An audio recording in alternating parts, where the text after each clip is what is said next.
মাযহাব মানা গুনাহের কাজ, জরুরি কেন? আপনি যদি বলেন যে আমি ইমাম আবু হানিফাকে মানি, আর আল্লাহ যদি বিচারের মাঠে ইমাম আবু হানিফাকে বলেন যে তুমি কি কাউকে মানতে বলেছিলে, তখন ইমাম আবু হানিফা রাহিমাহুল্লাহ যদি বলেন না না না না আমি কাউকে মানতে বলিনি, তখন আপনার কি হবে? মাথায় কিছু আছে? মযহাব চতুর্থ শতাব্দীতে আসলো, চতুর্থ শতাব্দী, এখন 1400 বছর চলছে, তাই না? তার মানে মযহাবের বয়স 1050, প্রায় 1000-এর উপর একটু গেছে, তাই না? মযহাবের বয়স হচ্ছে 1050। আর রাসূলুল্লাহ সাল্লাল্লাহু আলাইহি সাল্লামের জামানা, সাহাবায়ে-কেরামের জামানা হচ্ছে 1438 হিজরি। এখন 1438 হিজরি। তাহলে ইসলামের স্বর্ণ যুগে মযহাবের নামগন্ধ ছিল না। তারপরেও যদি মযহাব মানা ফরজ করে দেন, আল্লাহ ফরজ করলেন না, রাসূল সাল্লাল্লাহু আলাইহি ওয়াসাল্লাম ফরজ করলেন না, 1,24,000-এর কাছাকাছি কোনো সাহাবী ফরজ বললেন না, কোনো তাবেঈ ফরজ বললেন না, আর কোনো 4 ইমামের কোনো ইমাম ফরজ বললেন না, ইমাম বুখারী, মুসলিম, আবু দাউদ, নাসাঈ তারাও ফরজ কোনো জায়গায় কোনো কিতাবে বললেন না, আর তারপরে আজকালকার মৌলভী সাহেবেরা ফরজ করে নিল। কত বড় অপরাধ! এটা কি আল্লাহকে বাদ দিয়ে রব বানানো নয়? রাসূল সাল্লাল্লাহু আলাইহি ওয়াসাল্লামের ইন্তেকালের 70 বছর পরে ইমামদের জন্ম শুরু হয়। তো এত বছর পরে তারা জন্ম নিল, তো দিন যদি কমপ্লিট হয় তো তাদের মানা ফরজ হয় কেমনে? কথাগুলো বোঝেন? যে মাযহাব মানা যদি ফরজ হয়, কয়টা মাযহাব?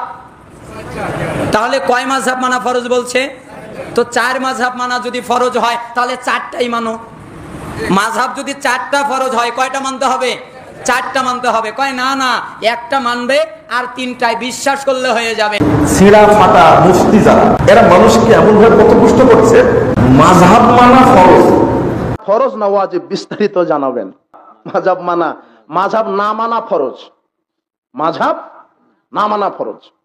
মানুষ মনে করে কি জানেন, মাযহাব মানি মনে হয় কোন একটা ধর্মের নাম নতুন। নাউজুবিল্লাহ বলেন।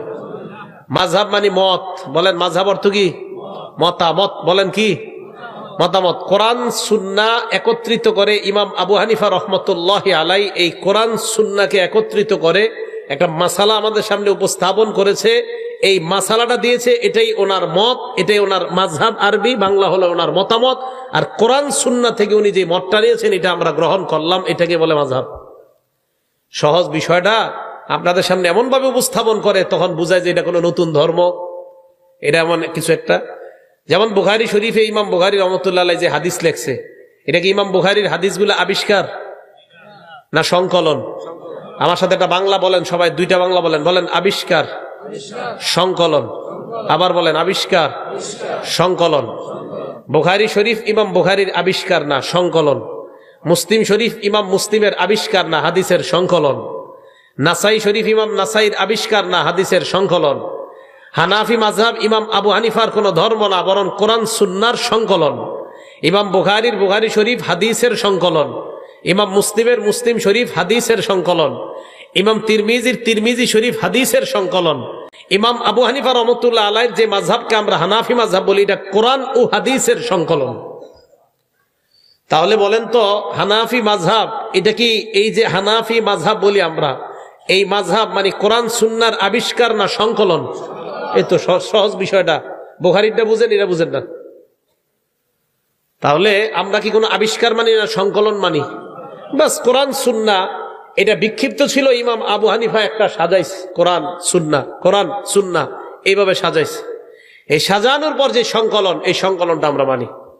আমার কষ্ট লাগে কোথায় দেখেন, বুখারী শরীফের যে হাদিসগুলা লেখা হয়, এই হাদিসের পিছনে আমার থেকে অমুকে, অমুকের থেকে অমুকে, অমুকের থেকে অমুকে, এইভাবে বর্ণনা না?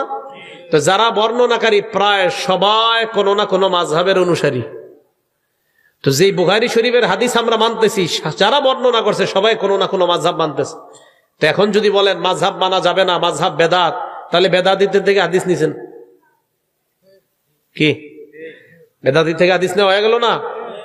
যেমন মনে করেন আমার উস্তাদ আবু জাফর আল কাসিমি, ওনার উস্তাদ আনজার শাহ কাশ্মীরি, ওনার উস্তাদ সঈদ হোসাইন আহমদ মাদানী, ওনার উস্তাদ মাহমুদুল হাসান দেওবন্দি, ওনার উস্তাদ কাসেম নানুতুবি, কাসেম নানুতুবি রহমতুল্লাহ আলাইহির উস্তাদ আব্দুল গনি মুজাদ্দিদি, ওনার উস্তাদ শাহ ইসহাক, ওনার উস্তাদ শাহ আব্দুল আজিজ, ওনার উস্তাদ শাহ ওলিউল্লাহ মুহাদ্দিসে দেহলভী, ওনার উস্তাদ মোহাম্মদ ইবনে ইব্রাহিম, আবু তাহের মোহাম্মদ ইবনে ইব্রাহিম আত-তাইমি, অথবা আবু তাহের মোহাম্মদ ইবনে ইব্রাহিম আল কুর্দি। এই মোহাম্মদ ইবনে ইব্রাহিম আল কুর্দি, দেখেন এখান থেকে শুরু, দেখেন এই ইব্রাহিম আল কুর্দি, মোহাম্মদ ইবনে ইব্রাহিম আল কুর্দি, উনি হাদিস বলছে যার থেকে, ওনার নাম ইব্রাহিম আশ-শাফিঈ। আশ-শাফিঈ, তাহলে শাফি মাযহাব। তাহলে বুখারী শরীফের হাদিসের মধ্যে যে ইব্রাহিম আশ-শাফিঈ, শাফি মাযহাব। এই দেখেন শাফি মাযহাব, তাহলে মাযহাবের একজন পাওয়া গেল। তো বুখারী শরীফের এই হাদিসটা কেটে দেন, যেহেতু এখানে মাযহাবী একজন আছে। কথা কি বুঝে আসছে?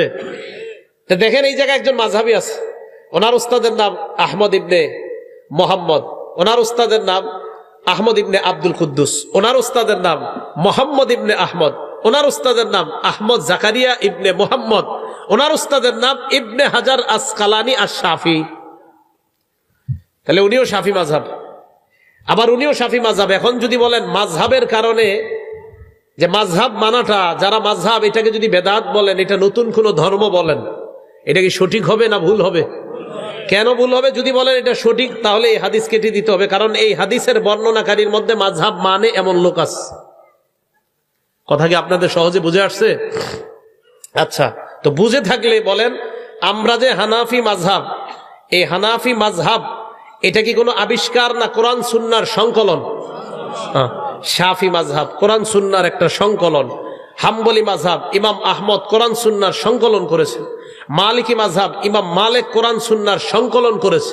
তো নাম হয়ে গেছে, ওনার সংকলনটার নাম হয়েছে মালিকি। ইমাম শাফির সংকলনের নাম হয়েছে শাফি। আবু হানিফার সংকলনের নাম হয়েছে হানাফি। আহমদ ইবনে হাম্বলনের সংকলনের নাম হয়েছে হাম্বলি। ইমাম বুখারীর সংকলনের নাম হয়েছে বুখারী। ইমাম মুসলিমের সংকলনের নাম হয়েছে মুসলিম। মুসলিম কোনো আবিষ্কার না, এটা হাদিসের সংকলন। বুখারী কোনো আবিষ্কার না, এটা হাদিসের সংকলন। তিরমিজি এটা কোনো নতুন আবিষ্কার না, এটা হাদিসের সংকলন। যেমনি ভাবে এইগুলা হাদিসের সংকলন, হানাফি এটা কোরআন হাদিসের একটা সংকলনের নাম, শাফি কোরআন হাদিসের একটা সংকলনের নাম, হাম্বলি কোরআন হাদিসের একটা সংকলনের নাম, মালিকি কোরআন হাদিসের একটা সংকলনের নাম। বুখারী আবিষ্কার না সংকলন? হানাফি আবিষ্কার না সংকলন? এই তো বুঝে আসছে। সহজ বিষয়গুলো আর